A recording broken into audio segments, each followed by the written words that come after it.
माँ बहनों की हिफाजत के ताल्लुक से हम लोग दहशत में हैं। हम माँ बहनों की हिफाजत के ताल्लुक से बहुत दहशत है, हरासमेंट में है। रात में हम लोग जाग करके गुजारा करते हैं कि कोई भी जोदो को कर सकता है, हमारे घर की औरतों को घसीट करके ले जा करके बेइज्जत कर सकता है। हम ये होम मिनिस्ट्री से आपके माध्यम से ये अपील करना चाहते हैं कि कृपया करके थोड़ा रहम कर दीजिए और देश को बचा लीजिए। ये पूरी सच्चाई है, मुसलमानों का ही तोड़ा है, कोई हिंदू नहीं है, कोई वो नहीं है। जितना ये एरिया मुसलमानों का ही दिखा रहे हैं, तो मुसलमानों का ही पूरा सबसे ज़्यादा नुकसान मुसलमान। मैं कासिम सैयद, रोज़नामा खबरें से। आज हम जहांगीरपुर आए हुए हैं। जहांगीरपुरी जो पिछले कई दिनों से इंटरनेशनल मीडिया की नज़रों में है और पूरा हिंदुस्तान जहांगीरपुरी में होने वाले रद्द-ए-अमल और यहाँ होने वाली सरगर्मियों को बहुत बारीकी से देख रहा है। कल यहाँ डेमोलेशन हुआ जिसमें बहुत सारे लोगों के घर और वो जिनको ये अवैध निर्माण कहते हैं उनको तोड़ दिया गया था। और आज हाल ये है कि मीडिया वालों को भी वहाँ जाने नहीं दिया जा रहा। क्या है वो दुकान टूटी हुई है मेरी। अच्छा, तो कहीं गली के अंदर भी आ गए थे? नहीं, गली के बाहर ही लगाते थे। गली के बाहर तोड़ा तो बाद में ये कर लेकर आई। बहुत ज़्यादा परेशानी हो रहा है। तो आपका नुकसान हुआ? ये आपके कमाई का और आपके बाल बच्चों को पालने का ये जरिया था? हाँ, और कुछ नहीं।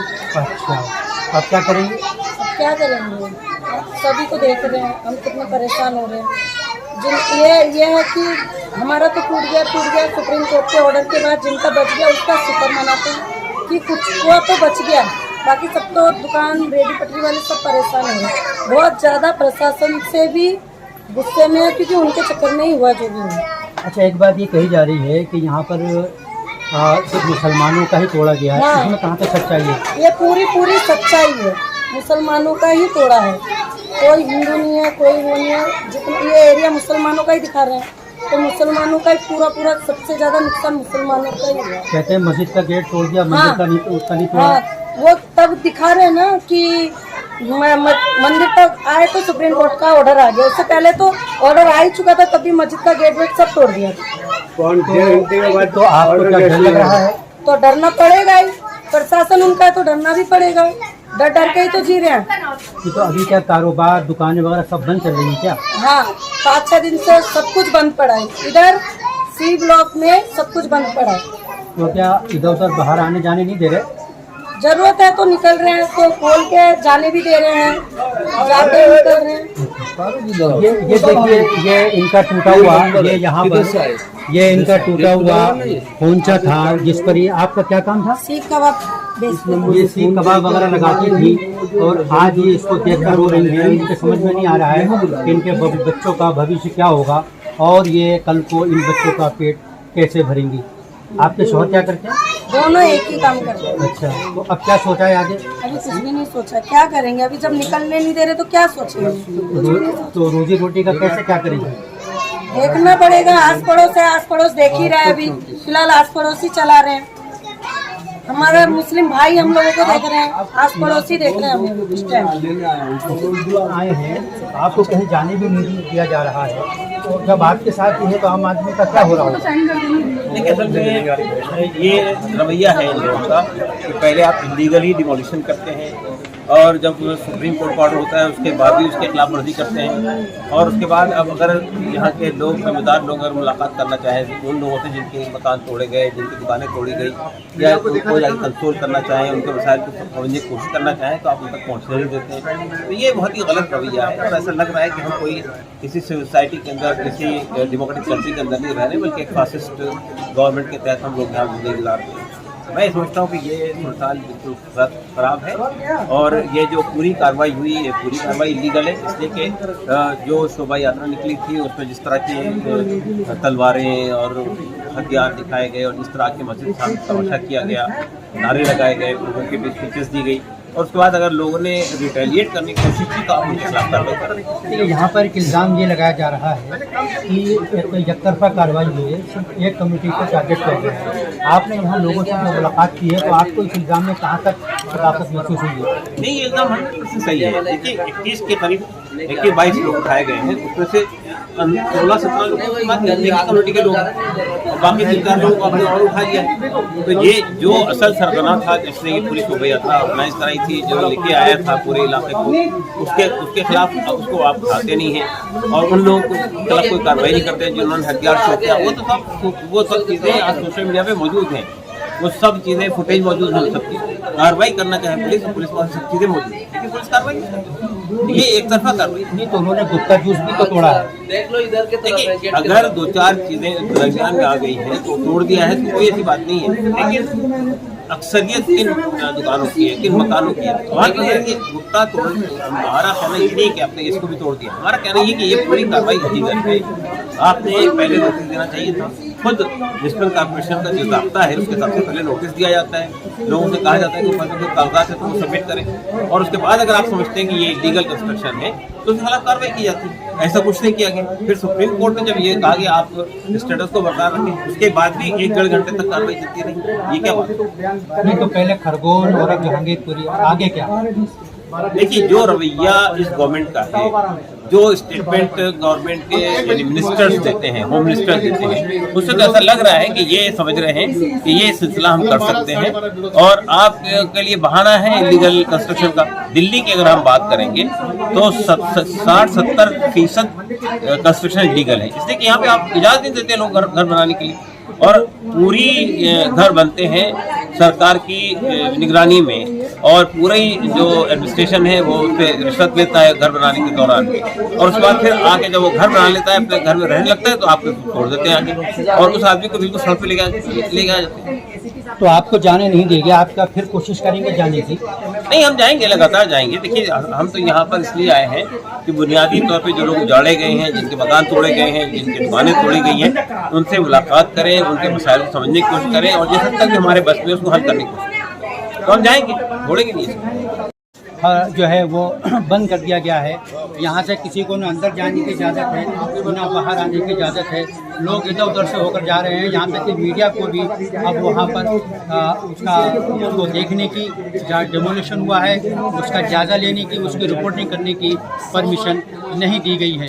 इससे आप अंदाज़ा लगा सकते हैं कि जहांगीरपुरी के लोगों में एक खौफ हरास है, एक दहशत है, एक आने वाले कल के बारे में गैर यकीनी है कि कल क्या होगा उन्हें खुद भी नहीं पता है।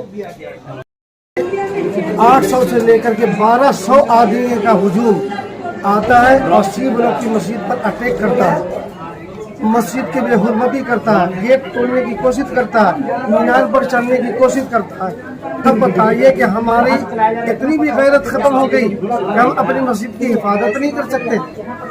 हम अपनी हमारे घर में आग लगी है तो उसको बुझा भी नहीं सकते। मस्जिद से पत्थर फेंके गए थे? नहीं, बिल्कुल नहीं। ये तो झूठ बात है, बिल्कुल झूठ बात है। सब आदमी अपनी जबान के जोर पर चाहे जो कुछ भी कह ले, हकीकत को कोई झूठला नहीं सकता। बिल्कुल झूठ बात। ये जुलूस के अंदर में, जुलूस की जो शक्ल में, जिसको ये शोभा यात्रा कहते हैं, वो गंगा यात्रा थी। उसका पीछे वाला जो लाइन था वो पत्थरों का था, फ्रंट लाइन था तलवारों का था।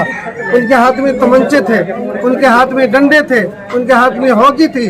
सारे कुछ से लेस होकर के ये लड़ाई झगड़ा करने के लिए आए थे, मुसलमानों को मुस्तइल करने के लिए आए थे, मुसलमानों को गालियां दे रहे थे, पर्सनली तौर पर गालियां भी दे रहे थे, नारेबाजी कर रहे थे। बताइए कि रमज़ान के दिन में और इफ्तार के एंड टाइम पर कौन ऐसा मुसलमान होगा जो कि अपनी इबादत को छोड़ करके लड़ाई झगड़ा करने के लिए चाहेगा? पत्थरबाजी तो हुई ना? हाँ, पत्थरबाजी हुई है सिर्फ और सिर्फ उनकी तरफ से, जो लोग दंगाई यात्रा पर थे उनकी तरफ से हुआ, हमारी तरफ से कोई नहीं हुआ। तो फिर वो भागे कैसे? वो उनके फोटो आ रहे हैं कि वो भाग रहे हैं। हाँ, तो भागे जो जाहिर सी बात है, जब वो लड़ाई करने पर आमादा होंगे तो हम डिफेंस भी नहीं करेंगे। जब डिफेंस किया गया है और अपना दिफा किया गया है, अपनी माँ बहनों की इज्जत की रक्षा की गई है, तो जाहिर सी बात है मुकाबला किया, फिर वो भागने पर मजबूर हुए। वो तो जिन लोगों को गिरफ्तार किया गया है, तो क्या वाकई वो लोग इसमें इन्वॉल्व थे, मुलविस थे? नहीं, वो चाहे जितने भी कह दे, किसी को मास्टरमाइंड कह दिया, मास्टरमाइंड जैसे अंसार साहब है, वो तो सोशल वर्क के बेहतरीन आदमी हैं, और उनका रिकॉर्ड, पिछले रिकॉर्ड में बता दूं आपको, बिल्कुल ऑन रिकॉर्ड बता रहा हूँ कि लॉकडाउन के अंदर में सोशल वर्क की काम बगैर बिला तफरीक मजहब मिल्लत के उन्होंने बेहतरीन नमूना पेश किया था। तो दिल्ली पुलिस तो उनको हिस्ट्री सेटा कह रही है कि उनका रिकॉर्ड है, तो उनके साथ तो खुद बोली थी दिल्ली पुलिस, जहांगीर पुलिस। वो जब उसको मलाई खाने की बात आई तो खूब मलाई खा रही थी, उसके साथ क्या कर रही थी वो।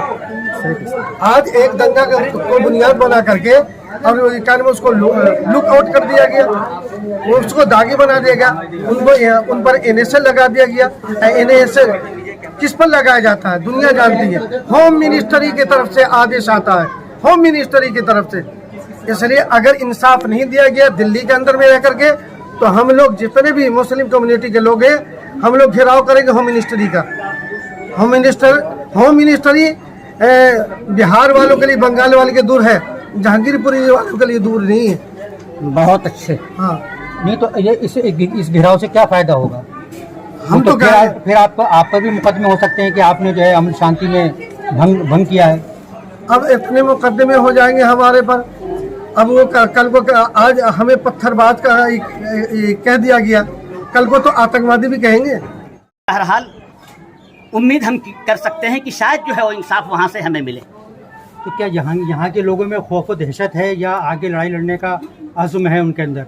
देखिए, सरकार उनके साथ है, पुलिस उनके साथ है, महकमा उनके साथ है। ये बेचारे निहत्थों पर तो हमला भी ये किया जा रहा है, ये बेचारे अपना दिफा भी कर रहे हैं, तो ये जालिम है। यानी हम अपनी गर्दन झुका दें कि लो काट लो, तब तो है ठीक। और अगर अपना दिफा करें, अपनी बीवी बच्चों की, अपनी माँ बहनों की हिफाजत करें, हिफाजत के लिए खड़े हों, तो फिर भी हम मुजरिम। तो बेचारे खौफ व हरास का माहौल तो है ही है, खौफ व हरास तो उन्होंने पैदा कर दिया है। माँ बहनों की हिफाजत के ताल्लुक से हम लोग दहशत में हैं। हम माँ बहनों की हिफाजत के ताल्लुक से बहुत दहशत है, हरासमेंट में है। रात में हम लोग जाग करके गुजारा करते हैं कि कोई भी जोदो कोब कर सकता है, हमारे घर की औरतों को घसीट करके ले जा करके बेइज्जत कर सकता है। हम ये होम मिनिस्ट्री से आपके माध्यम से ये अपील करना चाहते हैं कि कृपया करके थोड़ा रहम कर दीजिए और देश को बचा लीजिए, देश को बचा लीजिए। देश की तरक्की ये रुकी हुई है और ये सिर्फ और सिर्फ अपनी कुर्सी को बचाने की खातिर ये पूरे देश को दंगा की आग में झोंकना चाहते हैं। देखिए, इन्होंने जो माँ बहनों के तहफ़्फ़ुज़ के हवाले से बात की है, शायद इनके जहन में उस नाम नहाद स्वामी महंत का बयान होगा जिसने ये कहा था कि हम मुसलमान बहू बेटियों को उनके घरों से निकालकर उनका रेप करेंगे। ये एक धमकी है। इनको इस बात का अंदेशा है कि मौजूदा माहौल में, मौजूदा हालात में उनकी बहन बेटियों के साथ इस तरह का मामला हो सकता है। हमें उम्मीद है कि ये आवाज़ हुकूमत के कानों तक ज़रूर पहुंच रही होगी और इनके जो खदशात हैं उन खदशात को दूर करने की भी कोशिश की जाएगी। ये थी जहांगीरपुरी से ग्राउंड रिपोर्ट।